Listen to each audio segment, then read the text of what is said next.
श्रीमद् भागवत कथा, राम कथा, देवी भागवत कथा के सरस गायक आचार्य श्री कृष्ण कुमार शुक्ला जी महाराज के द्वारा गाई गई सभी कथाओं एवं भजनों को सुनने के लिए हमारे धार्मिक YouTube चैनल को अभी सब्सक्राइब करें और आचार्य कृष्ण कुमार शुक्ला जी महाराज के द्वारा कथा सुनाने हेतु नीचे दिए गए नंबर पर संपर्क करें। जय श्री कृष्ण।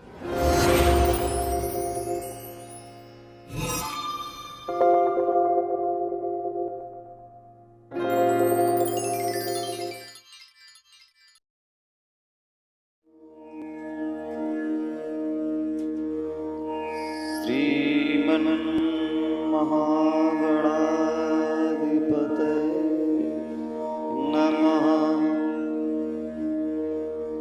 श्रीसीतारामचन्द्राभ्यां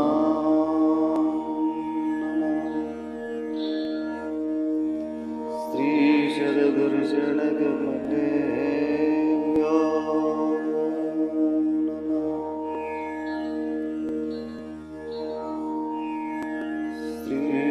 सरस्वती नमः।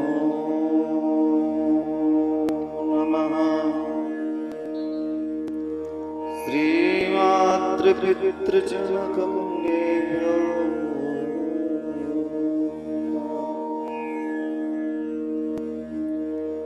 नमः।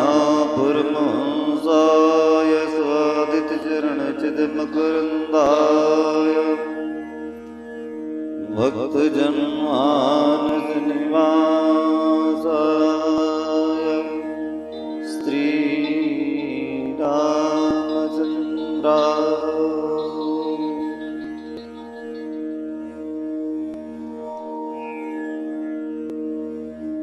वंशीविभूषितकरः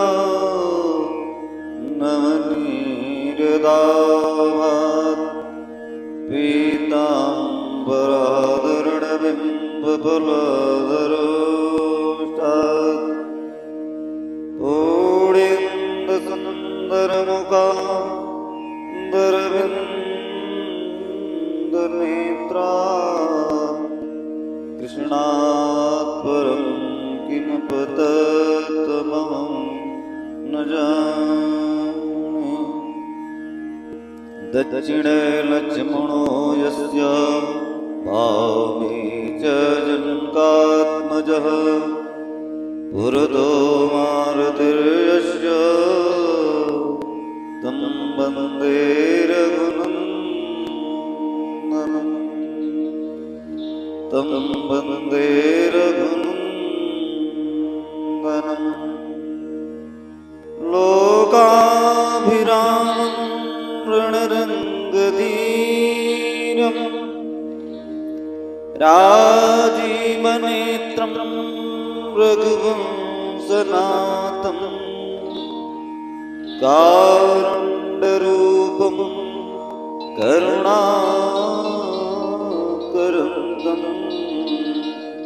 श्रीरामचन्द्रं शरणं प्रपद्ये। श्रीरामचन्द्रं शरणं प्रपद्ये। अतुलितबलधामं स्वर्णशैलाभदेहं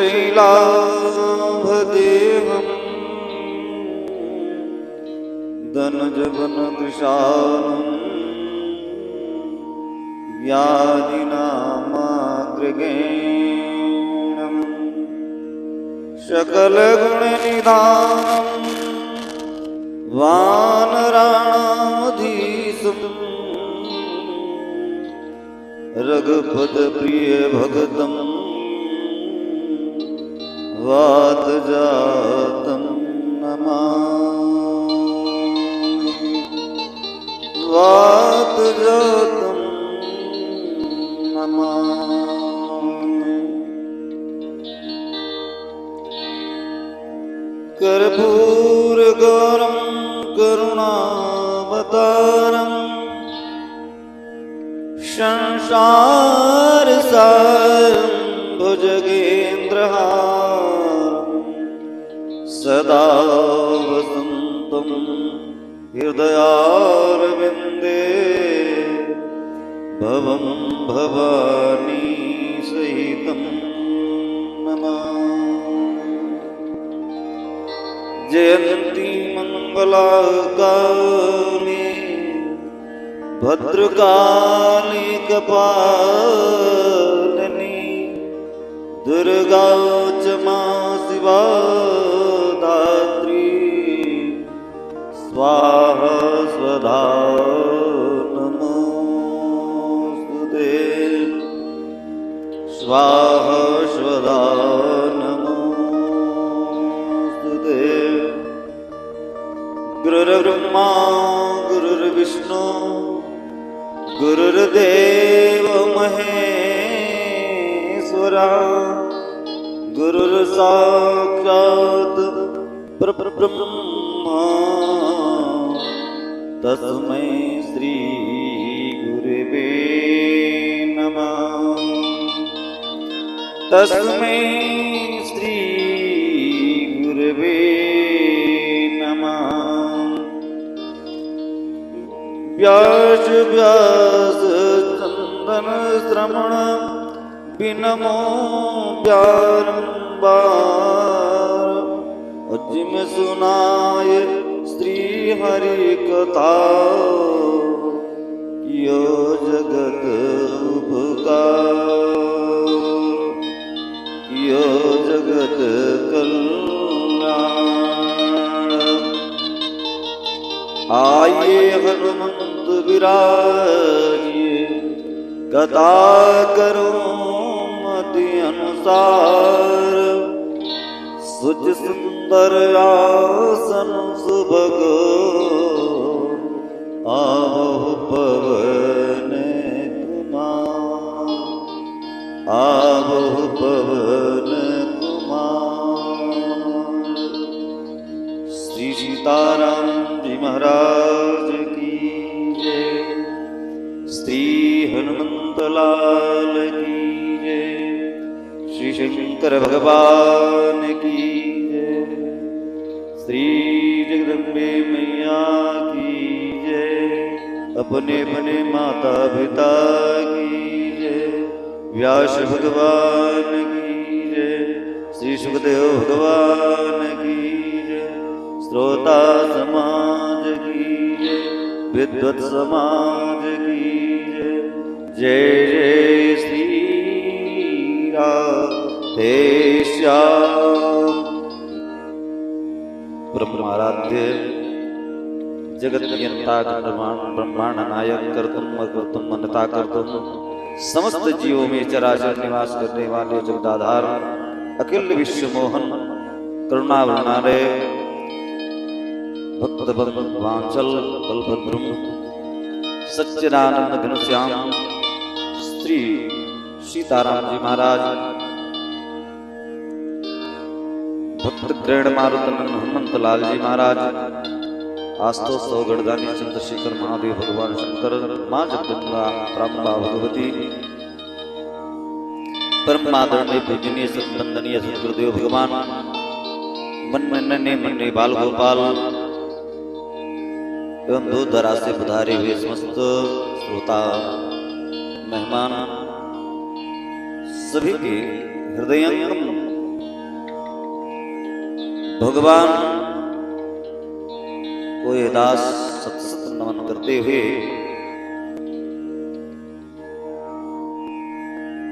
आज की कथा शुभारंभ करने प्रेम से भाव से बड़ी सुंदर कथा मार्मिक कथा आज हम आप मिलजुल करके एक नन्हे मुन्ने बाल भक्त की कथा हम लोग श्रवण करेंगे जो 5 वर्ष का बालक है नन्हा साधु। हम ध्रुव कुमार के इष्पाम कथा का रस पान करते हैं। नन्हा मुन्ना बाल भक्त है भगवान का।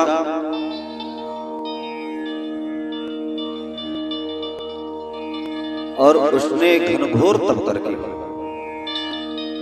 बड़ी कठिनाई से भगवान को अपने भक्ति के माध्यम से अपनी निष्ठा भावना के साथ में भगवान को प्राप्त कर लिया।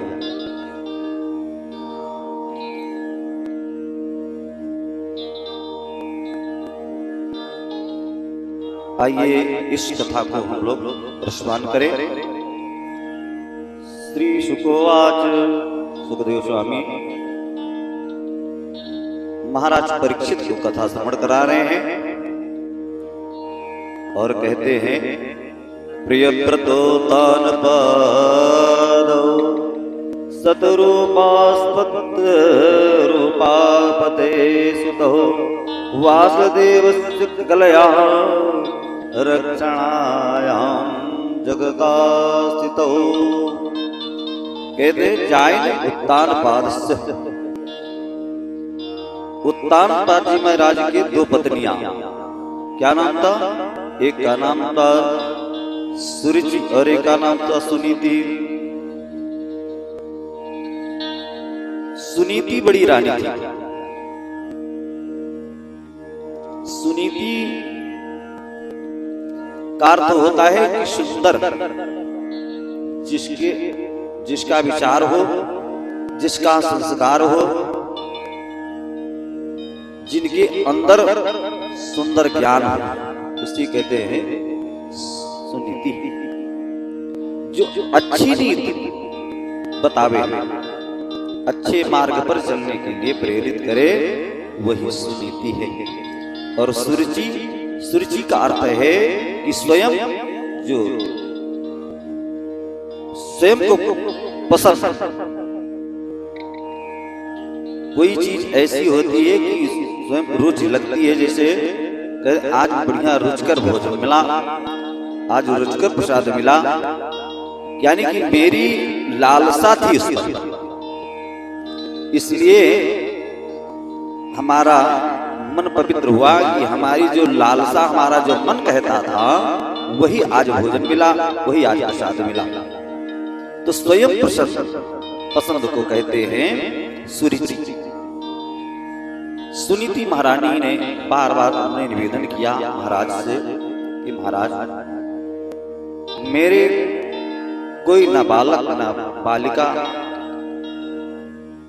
कोई हो ही नहीं रही है, तो आप ऐसा कुछ करें कि कैसे ये आगे का राज वैभव हो चलेगा, इसका कौन उत्तराधिकारी होगा।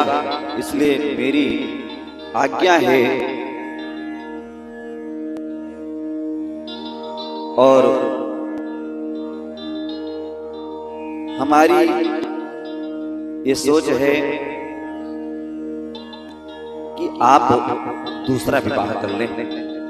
महाराज ने कहा, देवी तुम ये क्या कर रही हो? अगर मैं दूसरा विवाह कर लूंगा तो जो दूसरी पत्नी आएगी वे तुम्हें नौकरानी की तरह तुम्हारे साथ बर्ताव करेगी। ऐसा कदापि मैं नहीं कर सकता कि तुम्हें कष्ट हो, किसी के द्वारा तुम्हें कष्ट हो, इसलिए मैं ऐसा नहीं कर सकता। कहा नहीं महाराज, मैं उत्तराधिकारी चाहती हूँ कि इस कुल का कोई, कुल को उजागर करने वाला, कुल का कोई दीपक हमारे घर में आ जाए, और जो भी कष्ट होगा मैं सब सहन कर लूंगी, परंतु आप मेरे निवेदन को आप स्वीकार करें, मेरी प्रार्थना को आप स्वीकार करें कि आप दूसरा विवाह कर लें। और ऐसा नहीं है कि हम एक दूसरे से ईर्ष्या करेंगे, एक दूसरे को नहीं मानेंगे, हम बहन की तरह रहेंगे घर में।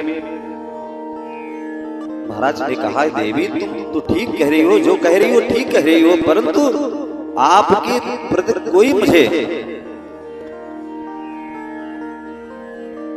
प्रत्युत्तर नहीं है, ना आपके प्रति मुझे कोई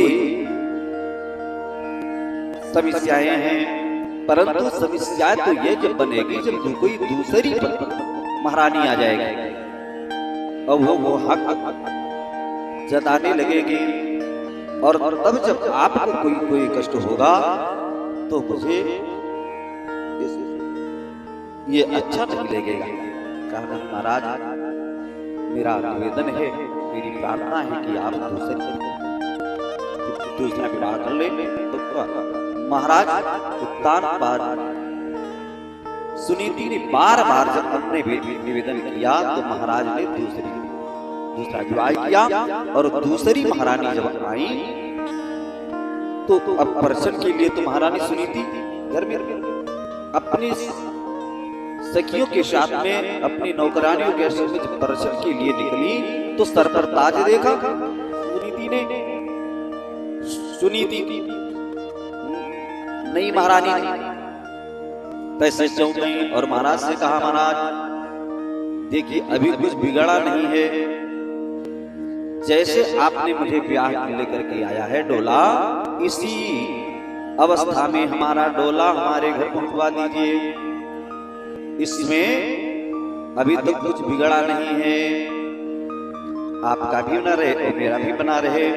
कहा, और जब डोला वापस करने का नाम लिया नई महारानी ने तो तैसी सुरुचि ने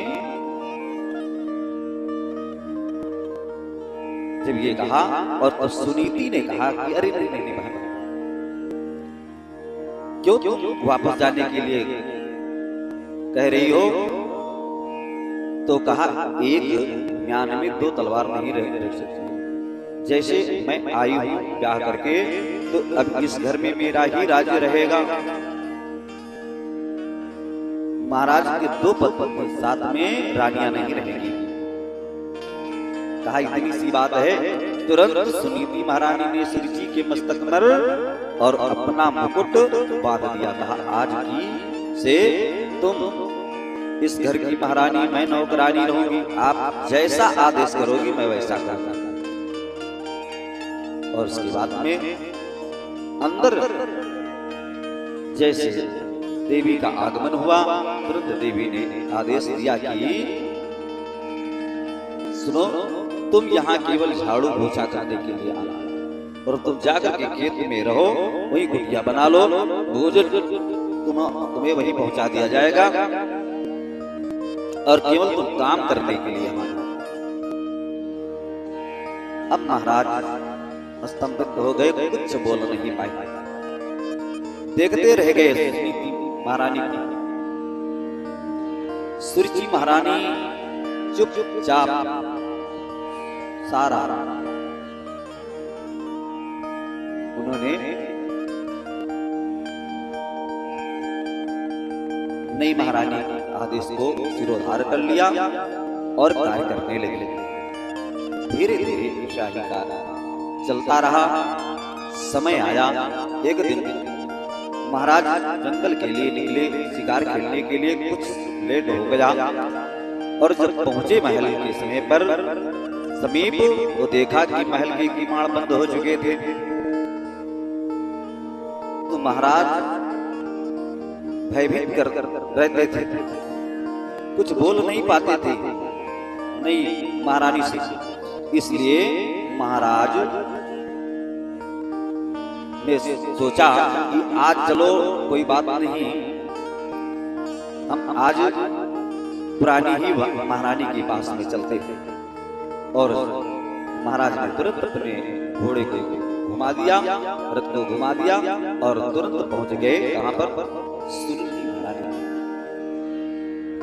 कुटिया। और जब सुनीति महारानी ने घोड़ों की आवाज की, टापू की आवाज सुनी तो पहचान गई कि तो महाराज हैं। तुरंत झोपड़ी से निकल करके महाराज जी का स्वागत किया, अवगत किया, और जल से महाराज के चरण को पखारे, और उसके बाद में उसी घास फूस के बिस्तरे पर महाराज को बिठा दिया। सूखी रोटी जो मिली थी महल से वही रखा हुआ था, और महाराज को परोस दिया। महाराज उसको खाए, थोड़ा सा बच गया था, महारानी ने खा लिया। प्रेम से उसी रात्रि भर महाराज और सुनीति महारानी के साथ में निवास किए। उस झोपड़ी में उसी रात्रि में सुनीति महारानी को गर्भाधान संस्कार हो गया। और कहा गया है कि इधर महाराज सुबह हुआ तो अपने महल की तरफ चले गए। धीरे धीरे समय काल बीता और जब 9वां महीना लगा तो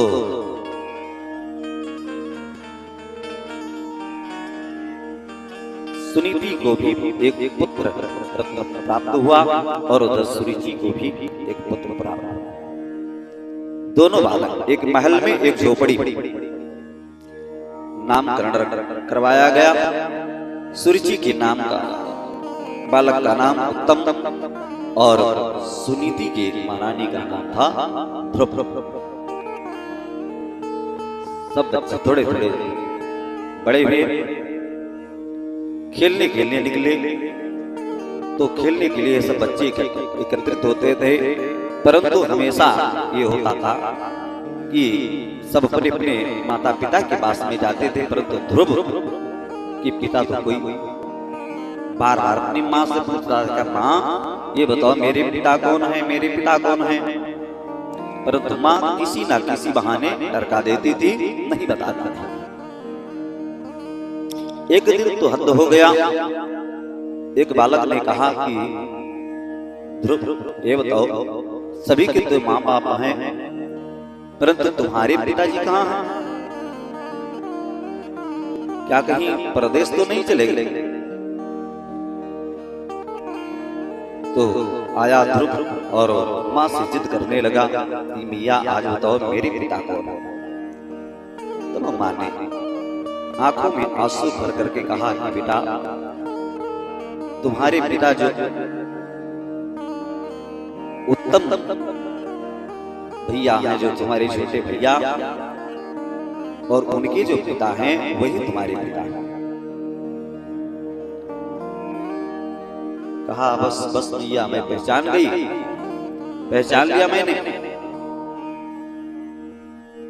तभी तो उत्तम कहता था कि अगर तुम्हारे पिता नहीं है तो हमारे पिता के पास तो चलो। तो उस दिन ध्रुव ने कहा आज मैं अपने पिता के पास जाऊंगा। और ध्रुव दूसरे दिन अपने पिता का गया, महल के पास में देखा उत्तम महाराज की गोदी में बैठा हुआ था। महाराज उत्तम को लाड प्यार कर रहे थे, चुस्कार रहे थे, मस्तक को सहला रहे थे। ध्रुव ने दूर ही से देखा, वो भी लालायित हो गया गोदी में बैठने के लिए। और ज्यों ही दौड़ा आगे बढ़ने के लिए, महाराज ने देखा कि मेरा बेटा ध्रुव आ रहा है। तुरंत उत्तम को राजसिंहासन पर बैठा दिया बगल में और लपक करके ध्रुव कुमार को उठा लिया अपनी गोदी में। ये दृश्य महारानी अटालिका से देख रही थी और दौड़ी दौड़ी आई और तुरंत ध्रुव के हाथ को पकड़ करके और घसीट गिर के नीचे गिरा दिया। डांटने फटकारने लगी, अनाप शनाप कहने लगी कि तू अभागन का पुत्र है। अगर तुझे पिता की गोदी में बैठने का इतनी ही शौक है तो तू जा अधोक्षज भगवान का भजन कर, उनको प्राप्त करके उनसे वरदान मांग कि अगला तेरा जन्म हो तो मेरी कोख से तू जन्म ले, तब तक पिता की गोदी में बैठने का अधिकारी बनेगा, अन्यथा तो यहां से चले जाए। इतनी बात तो ध्रुव को लग गई। ध्रुव से सजता हुआ रोता हुआ पहुंचा घर अपनी माँ के पास। माँ ने तुरंत देखा, बेटा उठा और आंचल में ले लिया और सहलाने लगे मस्तक को। कहा बेटा क्या हुआ, किसी ने तुम्हें डांटा, किसी ने कुछ कहा, बच्चों से किसी से झगड़ा हुआ? कुछ बोल नहीं रहा है। बार बार पूछने पर सुनीति महारानी बार बार पूछ रही है अपने बेटे से, बेटा बता बता क्या बात है। किसी ने तुझे कहा है? तब सस्ता हुआ उसने कहा, बेटा माँ, आपने कहा था ना कि जो उत्तम यज्ञ पिता है वही हमारे पिता है, तो मैं पिताजी की गोदी में बैठने के लिए गया था। छोटी माँ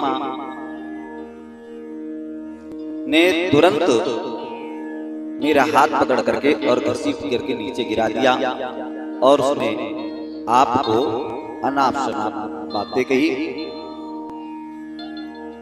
मुझे ना रहा गया और कहा, तू अभागन का पुत्र है। माँ ने कहा, हाँ बेटा, तू अभागन का पुत्र है। अगर अभागन ना होती तो मैं भी तो राजमहल में रहती, कुटिया बना करके क्यों रहती? और मिया छोटी माँ ने कहा कि अधोक्षज भगवान कौन है माँ?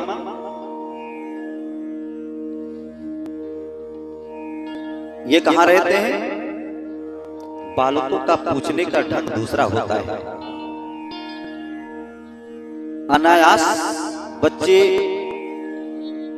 एक बात में कई बातें पूछेंगे, ये कैसे हुआ, वो कैसे हुआ, इसका क्या अर्थ है, उसका क्या अर्थ है। इसी प्रकार से ध्रुव ने भी माँ से प्रश्न किया कि माँ, अधोक्षज भगवान कौन है, ये कहाँ रहते हैं? तब माँ ने कहा, बेटा ये तो जो मैंने नहीं बता पाई वो तो तुम्हारी माँ ने बता दिया। और क्या कहा? कहा उनका तप कर जाकर और उनको प्रसन्न कर और उनसे वरदान मांगिए, हे प्रभु मुझे पिता की गोदी में बैठना है, इसलिए मेरा जब अगला जन्म होगा तब मैं माँ छोटी माँ के गर्भ से अवतरित होगा, पैदा होगा, तब मैं पिता की गोदी में बैठूंगा। कहा बेटा जो मैं अभी तक तुझे ना बता सकी सो तुम्हारी छोटी माँ ने बताया है। भगवान का मार्ग वो तो परम पिता है, तुम्हारे इन पिता से भी बड़े पिता कहा, इनके भी बड़े पिता होते। कहा बेटा वो परम पिता कहलाते हैं, वो सबकी पूरे संसार के पिता हैं।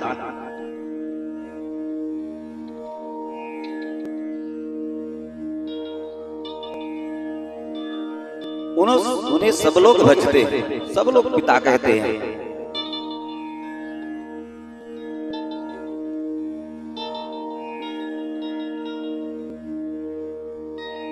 वो परम पिता कहलाते हैं बेटा। कहा कि वो परम पिता कहलाते हैं? कहा हाँ। कहा क्या नाम है माँ? कहा उन्हीं का नाम भगवान विष्णु है और तू भगवान का जाकर के स्मरण कर। कहा ये कहाँ मिले गए? कहा ये वृंदावन के मधुबन में जमुना जी के तट पर ये मिले गए।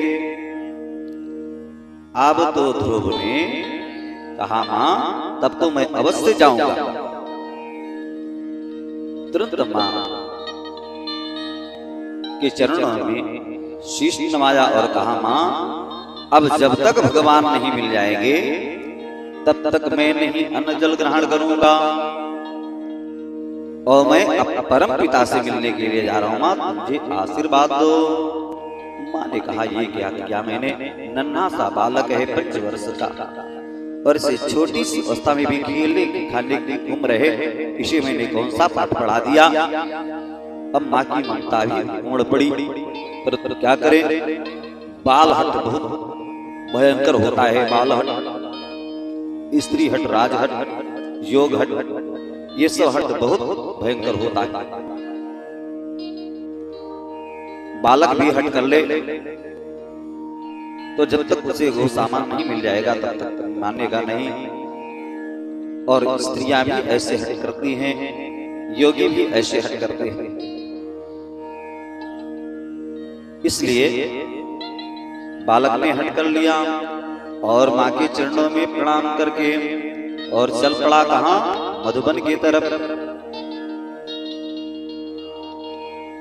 जब निकला घर से तो भगवान को चिंता हो गई। भगवान ने नारद को बुलाया और नारद से भगवान ने कहा कि नारद तुम जाओ, ये जो मेरा नन्हा सा भक्त जा रहा है मुझे प्राप्त करने के लिए, इसे समझा बुझा करके वापस कर दो। नारद जी तुरंत वीणा को उठाए और हर गुण गान गाते हुए श्रीमन्नारायण नारायण नारायण करते हुए और पहुंच गए। रास्ते में मिल गए ध्रुव। नारायण नारायण कहा और भगवान नारद मिले।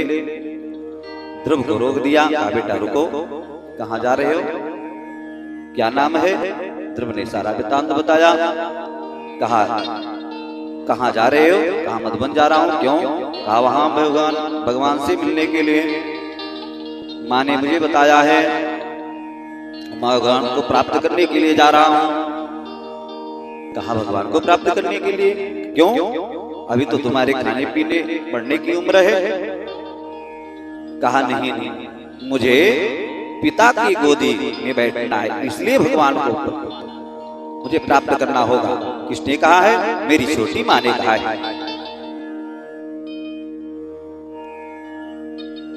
अच्छा, तो तुम जानते हो कैसे? कहाँ मिलेंगे? कहा मेरी माँ ने कहा है कि जमुना जी के किनारे में मिलेंगे मुझे बंसी बजाते हैं। कहा उन्हें पहचानोगे कैसे?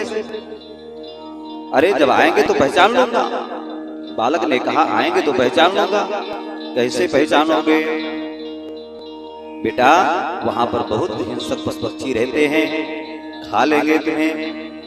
डराया, परंतु ध्रुव ने ना माना।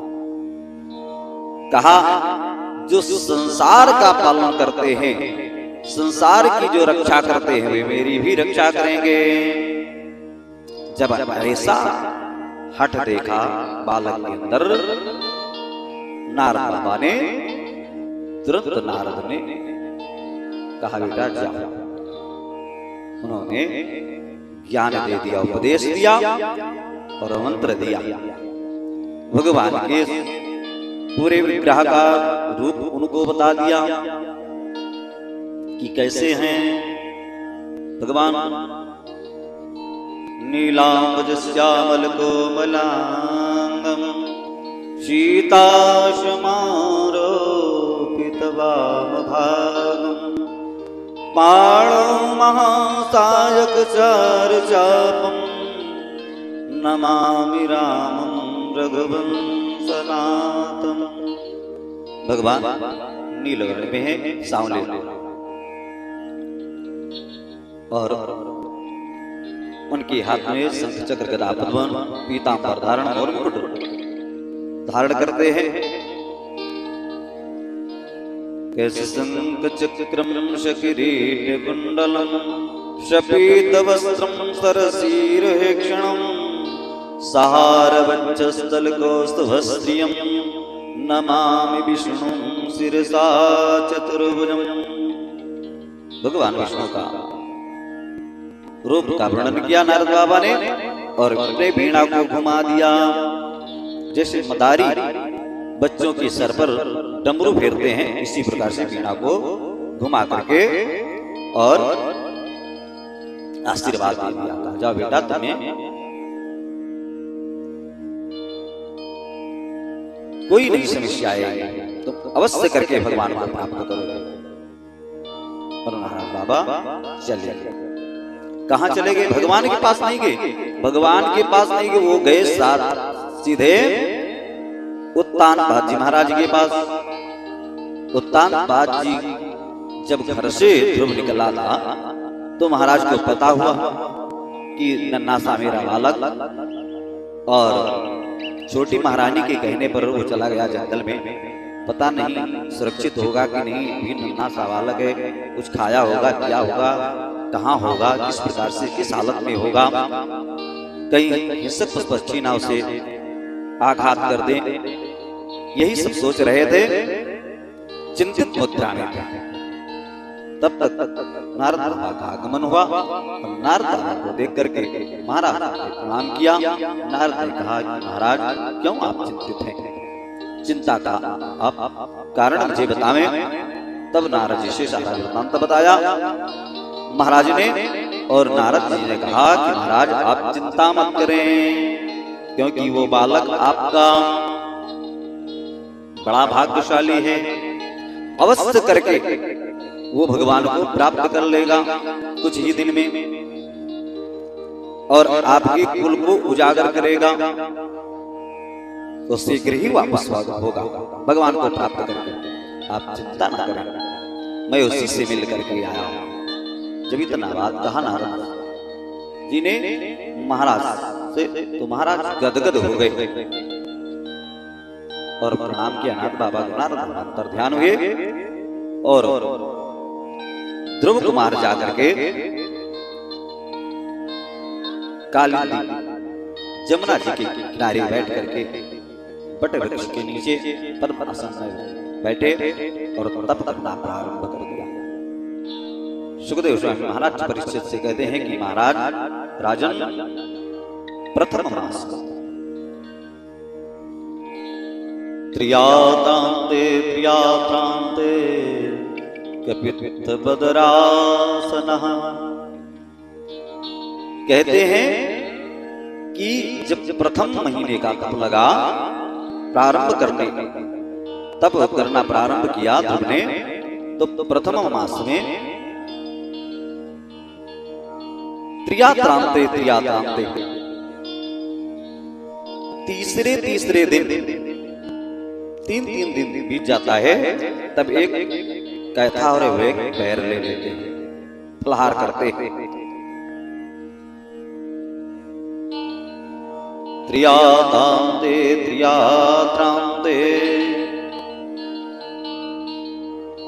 कपित बदरासना आत्मवृत्त्यानुसारेण माशं नित्यर्चयन् हरि। इस प्रकार से महाराज के पुत्र ध्रुव कुमार तप करना प्रारंभ कर दिए। और जब दूसरा महीना लगा तो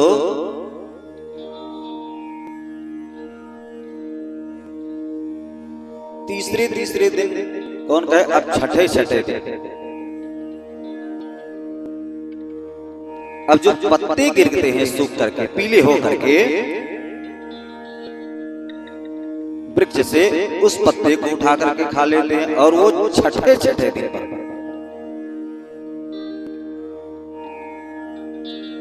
प्रथम मास तीसर दिवस एक केथ एक बेर, करे आहार ध्रुव अटल हुए, करते प्रभु की टेर। छठे दिन टूट कर गिरे पात्र तृण खाए, ध्रुव सरिस दियों तब यूं रहो, दूसर मास बिताया। छठे दिन पर जो पत्ते सूख पीले होकर के गिर जाते हैं जमीन पर, उसको उठा करके खा लेते हैं। और दूसरा महीना बीता, तीसरा महीना जब लगा, तीसर मास नवम जलपाना, तीसर मास नवम जलपाना, ध्यान करत सुमिरत भगवाना। चौथ मास 12 दिन बीते, चौथ मास 12 दिन बीते, ध्यान करत हैं वायु पी के। चौथे मास 12 दिन वायु का आहार लेते हैं, ध्यान करत हैं वायु पी यह विध सो सुमिरत कर लाग्यो पंचम मास। ध्रुव सरिस तब यूं रहो कड़े रोक कर श्वास। अब श्वास को भी रोक दिया ध्रुव ने, घनघोर तपस्या करना प्रारंभ कर दिया। जब श्वास को रोक दिया तो श्वास रोके पुनि रोक्यो प्राणा। ध्यान करते सुमिरत भगवाना। श्वास को रोक दिया और प्राण को भी ब्रह्मांड में स्थापित कर दिया, प्राण को भी रोक दिया। जब श्वास और प्राण दोनों रुक गए ध्रुव के तो सारे संसार में हलचल मच गया, सारी दुनिया में हलचल मच गया। नदियां भी बहना बंद कर दिया, पशु पक्षी भी अपने श्वास को लेना बंद कर दिया।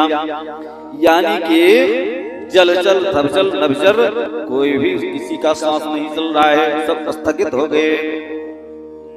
देवता लोग घबराए, सभी लोग देवलोग घबरा करके भगवान के पास जाकर के और त्रायमाम करना प्रारंभ कर दिया। कहा रक्षा करो महाराज, रक्षा करो। भगवान ने कहा क्या बात है देवताओं? कहा कि कोई दैत्य इंद्र को काफी भय लगता था जब कोई किसी का तप देख लेते थे भयंकर, तो पहले इंद्रासन डगमगाने लगता था। इंद्र को भय होता था कि कहीं मेरा इंद्रासन न चला जाए। तो देवता लोग घबराए, कहा कि महाराज प्रभु मेरी रक्षा करो, मेरी रक्षा करो। सभी के श्वास और हैं, अभी तो प्रलय हो जाएगा।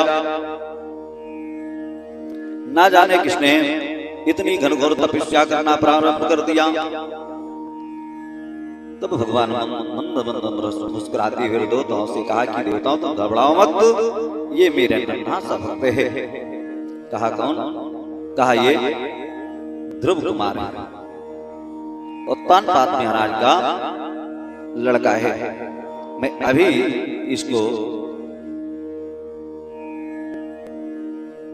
इसके पास जाता हूं और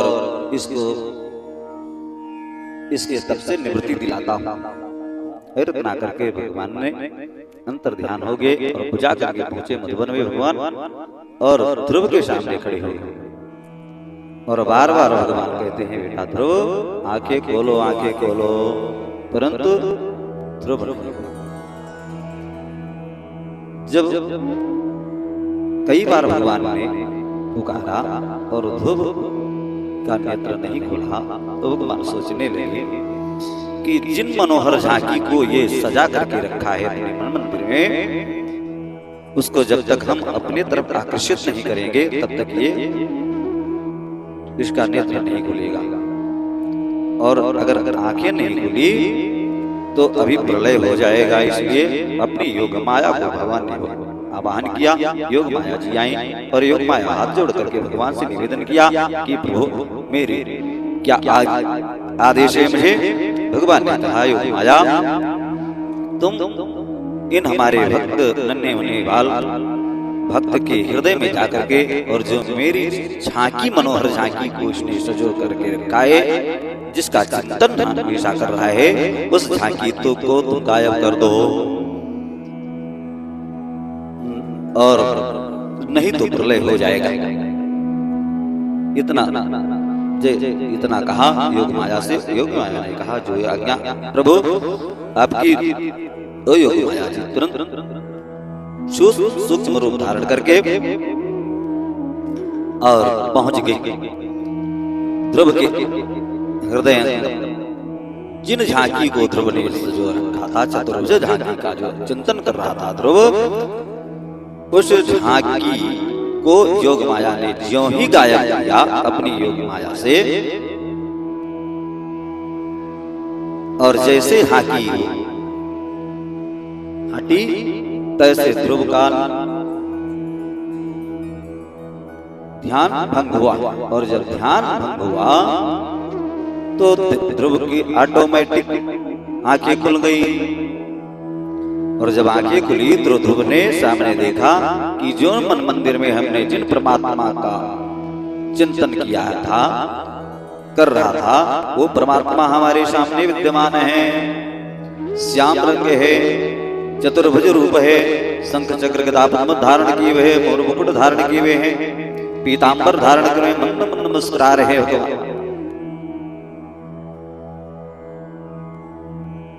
अब तो छोटा सा नन्हा सा बालक है ध्रुव। ध्रुव को इतना ही ज्ञान नहीं है कि मुझे प्रणाम करना चाहिए, कैसे मैं प्रणाम करूं और मैं क्या कहूं भगवान को।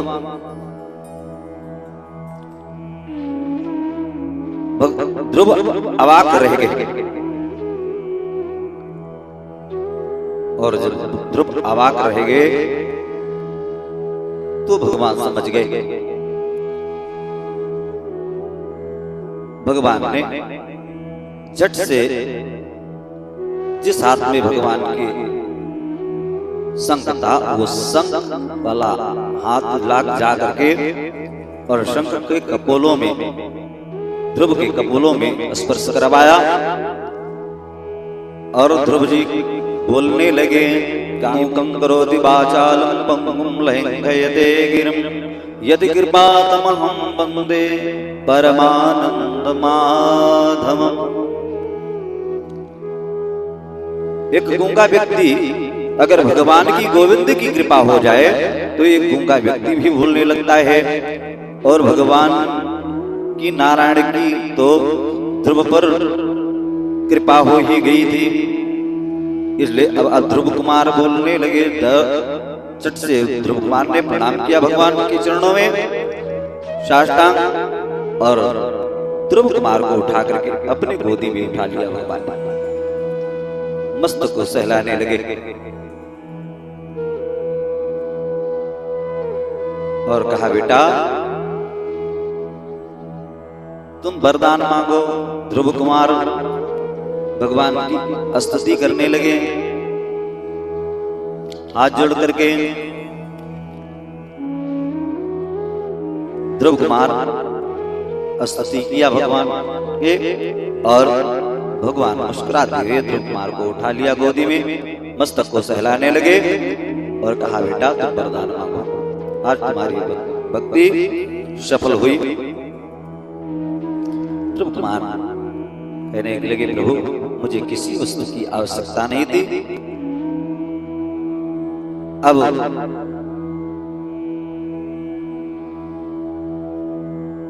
आप मिल गए तो मुझे सब कुछ मिल गया। परंतु भगवान ने कहा, नहीं बेटा तुम कुछ मांगो मुझसे। तो बार बार भगवान के कहने पर ध्रुव कुमार ने कहा, प्रभु एक लौकिक पिता अपने पुत्र को मांगने के लिए नहीं छोड़ता है कि मेरा बालक मांगे कहीं जाकर, और आप तो जगत पिता हैं, पूरे संसार के पिता हैं, और फिर आप कह रहे हैं मांगो। भगवान को हंसी आ गई ध्रुव की इससे वाटुकता पर। इस बात पर भगवान को हंसी आई और भगवान मुस्कुराते हुए कहा, अरे धन्य हो ध्रुव, धन्य है मेरा भक्त। भगवान ने उनको बिना मांगे ही कहा, बेटा जाओ मेरा आशीर्वाद है, तो 36 से 4 वर्ष तक तप करोगे, राज्य करोगे, और सीधे तुम तुम्हारे लिए मैं लोक का निर्माण करता हूँ, तुम्हारे ही नाम से विख्यात होगा ध्रुव लोक। सप्त ऋषि तुम्हारा परिक्रमा करेंगे, सदैव तुम अचल रहोगे, अटल रहोगे, और मृत्यु के सर पर पैर करके जाओगे, आशीर्वाद दे करके। और भगवान अंतर ध्यान होगा, कहा है जा पर कृपा राम के होई, ता पर कृपा करे सब कोई। और ध्रुव कुमार अब मधुबन से अपने घर के लिए प्रस्थान। रास्ते में ने किसी बच्चे ने देखा ध्रुव को आते हुए, दौड़ा दौड़ा आया, महाराज को सूचना दिया कि महाराज नगर सजाया जाए, उत्सव मनाने के लिए। कहा क्यों? कहा आपका बालक ध्रुव भैया आ रहे हैं, जो जंगल में गए थे वो खेम कुशल आ रहे हैं, मैंने अपने आंखों से देखा है। जब ऐसा उत्तानपाद महाराज ने देखा सुना बालक के द्वारा, तो उत्तानपाद महाराज को विश्वास नहीं था, परंतु ख्याल आया कि नारद बाबा ने भी कहा था कि कुछ ही दिनों में तुम्हारा बेटा भगवान को प्राप्त करके और वापस पुनः आएगा तुम्हारे पास। बस विश्वास हो गया और तुरंत मंत्रियों को आदेश दिया महाराज ने कि नगर को सजाया जाए, जुलूस निकाला जाए, हाथी घोड़ी पालकियों के साथ में चलो हम सब मिल करके और ध्रुव कुमार की अगवानी करते हैं। भयानक बहुत बड़ा जुलूस निकाला गया, आगे हाथी, पीछे घोड़े, रथ, पालकियां, सब लोग और विप्रगण और मंत्रीगण, प्रजावर्ग, सब लोग उस जुलूस में ध्वज लेकर के, कोई फूल लेकर के, कोई माला लेकर के और ध्रुव की अगवानी के लिए निकले, जय जयकार करते हुए। क्यों ना निकले, क्योंकि आज भगवान को प्राप्त करके आए। जिनके ऊपर भगवान की कृपा हो जाए तो उनके ऊपर तो सबकी कृपा हो रही है। इसीलिए कहा गया है कि जा पर कृपा राम की होई, ता पर कृपा करे सब कोई।